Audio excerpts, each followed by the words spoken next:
Kevin, ये सब कैसे हुआ? मालकिन, पहले और दूसरे बड़े मालिक के सेवक आए हैं। ओह, खैर कम से कम छोटी मालकिन के दर्शन तो हुए आखिर।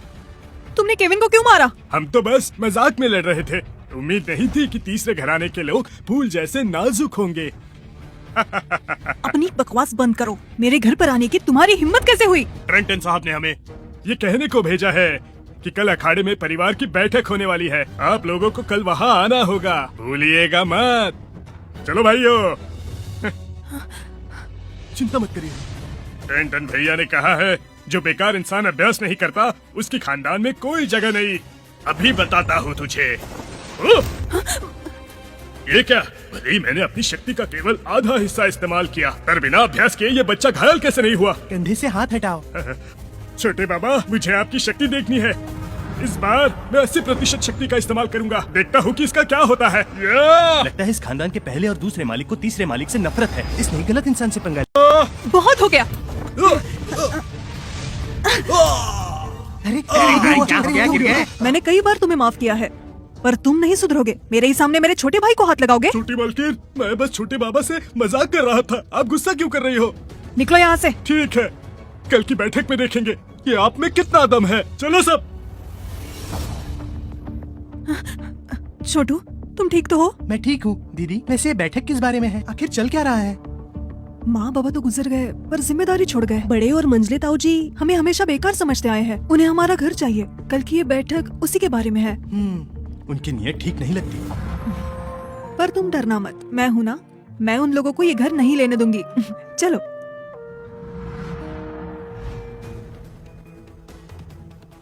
नमस्ते, देर हो गई, माफी चाहूंगी। माफी मत मांगो। हम सारे लोग बस आप ही का इंतजार कर रहे थे। हमारे पास इसके अलावा काम ही क्या है? दीदी और मैं तो बिल्कुल सही समय पर पहुँचे हैं। कितने बजे बुलाया था? तेरी तो।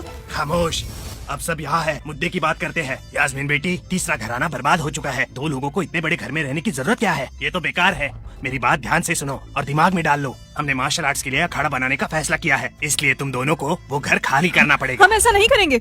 आपने अखाड़ा बनाने का फैसला किया है, हम अपना घर क्यों देंगे? क्योंकि तुम एक लड़की हो और शादी करके चली जाओगी, और तुम्हारा ये बेकार भाई मार्शल आर्ट से नफरत करता है।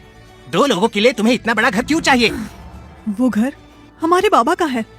मैं उसे किसी को नहीं देने वाली। तुम भतीजी, अगर तुम मेरी बात को मानने से इनकार कर रही हो तो परंपरा के हिसाब से तुम्हें मुकाबला करना होगा। अगर तुम हारी तो घर हमारा, ठीक है ना? और अगर जीते तो? अगर जीत गए तो बेशक वो घर तुम्हारा होगा, लेकिन तुम एक छोटे बच्चे हो और यास्मीन लड़की है। तुम इस मुकाबले में जीतोगे कैसे? जरा मुझे भी बताओ। हम इतने भी कमजोर नहीं है। छोटी मालकिन, आप हाँ कीजिए। वो बस हमें नीचा दिखाना चाहते हैं। हारेंगे या जीतेंगे इसका पता मुकाबले के बाद लगेगा। मैं मुकाबले के लिए तैयार। तुम मुझसे मुकाबला करना चाहती हो? उससे ज्यादा आसान तो उस घर को हमारे हवाले करना होता।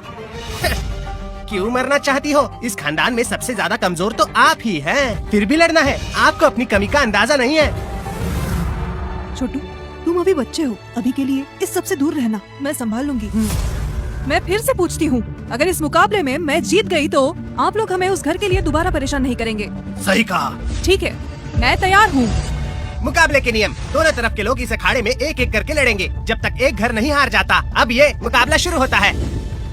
ताऊ जी, मैं उससे लड़ूंगा। जोर से मत मारना। ताऊ जी, बेफिक्र रहिए। छोटी मालकिन से लड़ने ट्रेंटन साहब खुद गए हैं। वो इस खानदान की नई पीढ़ी के सबसे शक्तिशाली योद्धा है। तीसरे घराने में एक लड़की और एक बच्चा है। उनसे जीतना तो बहुत आसान होगा। उसके मुक्के में इतनी जान है कि वो शक्ति आजमाने वाले पत्थर पर निशान छोड़ दे। केन खानदान के बड़े बुजुर्ग भी उसके आगे कुछ नहीं है, और छोटी मालकिन उनसे मुकाबला करना चाहती है। यास्मीन, तुम घर देने से मना कर रही हो ना? अब मैं तुम्हें सबक सिखाऊंगा। तुम तीसरे घराने के सेवक हो ना? बाद में पछताना मत। तुम्हारे अलावा कोई और सेवक है? मैं भी हूँ यहाँ। किसी और को आना है?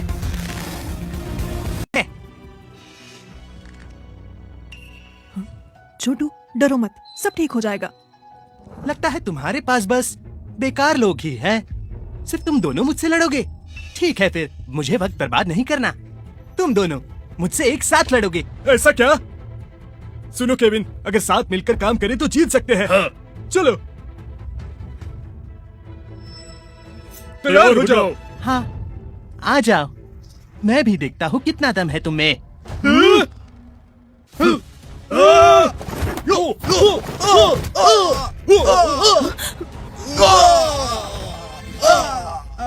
क्या हुआ? दोनों की हवा निकल गई? तीसरे घराने के लोग इतने कमजोर हैं क्या? हमारे दोनों घरानों के सफाई वाले तुमसे बेहतर हैं। मुकाबला भी बाकी है।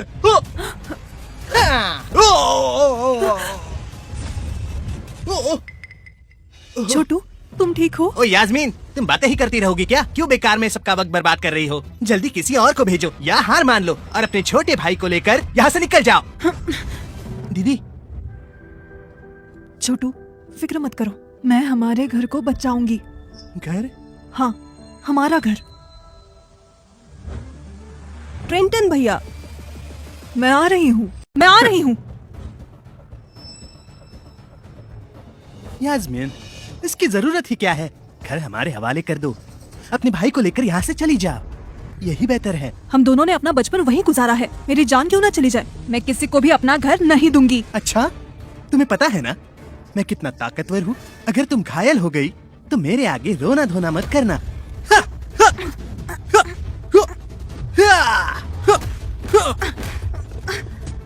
ट्रेंटन बहुत ताकतवर है, दीदी जीत नहीं पाएगी। नहीं, अगर ऐसा चलता रहा तो छोटी मालकिन तो बहुत बुरी तरह से घायल हो जाएगी।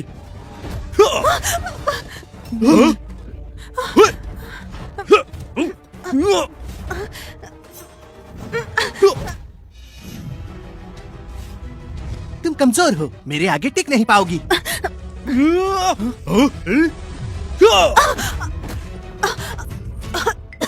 यास्मीन, हार मान लो, इसी में तुम्हारी भलाई है, वरना तुम्हारी मौत भी हो सकती है। अगर तुम्हें घर चाहिए तो मुझसे एक वादा करो, क्या तुम हमेशा छोटू का ध्यान रखोगे? तुम ऐसे वक्त में मेरे सामने शर्त रख रही हो? ठीक है, तुम्हें अपनी सारी जायदाद हमें देनी होगी। एक और शर्त है मेरी। कैसी शर्त? 3 मुक्के। अगर तुमने लगातार बिना गिरे मेरे 3 मुक्के सह लिए तो तुम जीत जाओगी। बिना गिरे 3 मुक्के सह लिए तो तुम जीत जाओगी। अगर उसने 3 मुक्के सह लिए तो वो जीत जाएगी। अरे वो तो जीतने ही वाला है ना, तो फिर शर्त का क्या मतलब? तुम्हारा बेटा बहुत समझदार है। तीसरे घराने के पास मार्शल आर्ट्स की 10 खास किताबें हैं, वो बड़ी अमूल्य है। तुम्हारा बेटा उसे जरूर जीतेगा। इस शर्त के मुताबिक जीतने के बाद तीसरे घराने की हर एक चीज पर उसका हक होगा। छोटी मालकिन, उसकी बात मत मानिए, वो बहुत ही ताकतवर है। 3 मुक्के दूर की बात है, ऐसी हालत में आप एक मुक्का भी नहीं सह पाओगी। आज कुछ भी हो जाए, चाहे मैं मर क्यों ना जाऊं, लेकिन अगर मेरा भाई सलामत रहेगा तो मैं मरना पसंद करूंगी। मुझसे वादा करो, तुम अच्छे से रहोगे। अच्छा, अगर ऐसी बात है तो मुझे दोष मत देना।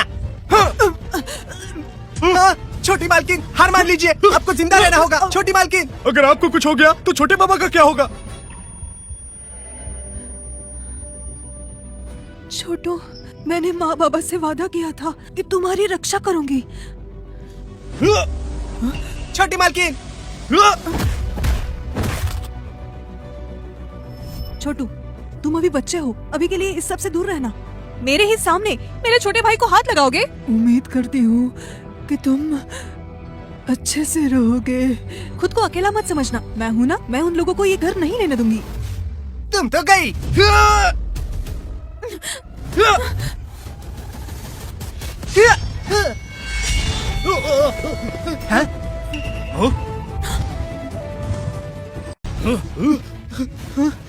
ऐसी दिव्य शक्ति केवल महागुरु योद्धा योगी के अंदर छुपी होती है। ये शायद उन्होंने ही किया है जो हमारे खानदान के भवन में आए हैं। महागुरु, कृपया हमें अपना दर्शन दीजिए। जिसे आप बुला रहे हैं वो आपके सामने है। ओए टिंगू, क्या बकवास कर रहे हो? एक बच्चे होकर खुद को महागुरु योद्धा योगी कह रहे हो? बड़े मालिक, हमने पूरे भवन में ढूंढा, लेकिन फिर भी महागुरु का पता नहीं चला। जब तक वो खुद सामने नहीं आना चाहेंगे, शायद तब तक उनके दर्शन हमें नहीं होंगे। वो चाहते हैं कि हम ये मुकाबला जारी रखें। ट्रेंटन, मुकाबला जारी रखो। जी ताऊ जी। यास्मीन, तुम खड़ी भी नहीं हो पा रही, हाथ क्यों नहीं मान लेती? हम पीछे नहीं हटेंगे। अब दीदी नहीं, मैं तुमसे लड़ूंगा। पक्का ना? बिल्कुल। छोटू, ये मुकाबला कोई मजाक नहीं है, समझे तुम? सुन लो यास्मीन, नीचे उतरो। सुन ले टिंगू, अब देर हो चुकी है, कोई नहीं बचा सकता तुझे मुझसे। छोटू अभी नादान है, इसकी बात का बुरा मत मानो। दीदी मेरी चिंता छोड़ दो, मैं लड़ूंगा। चलिए चलिए मालकिन, छोटू चलिए। तुमने कहा था अगर हम बिना गिरे तुम्हारे 3 मुक्के सह लेंगे तो हम जीत जाएंगे, सही कहा ना? हाँ, लेकिन अगर हार गए तो खाली हाथ यहाँ से चुपचाप निकल जाओगे और कभी वापस नहीं लौटोगे। मंजूर है।